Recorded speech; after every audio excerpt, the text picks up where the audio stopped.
Okay, hello everyone. Here I want to provide a tutorial on how to turn off notifications on Samsung M35 device. Well, turning off notifications can contribute to your overall well-being by allowing you to disconnect from constant digital notifications and create boundaries between your digital and personal life.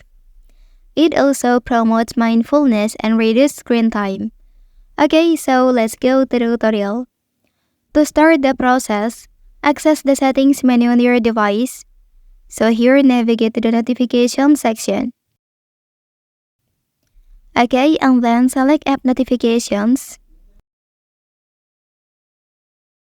After that, within this menu, you have the option to customize and manage notifications from various apps by turning them off based on your preferences. Okay, but if you prefer a more comprehensive approach to managing notifications, you can also enable silent mode on your device.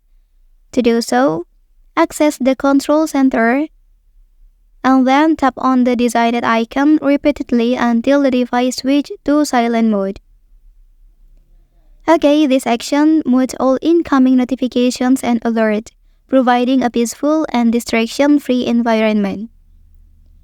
Okay, that's the tutorial on how to turn off notifications on Samsung M35 device.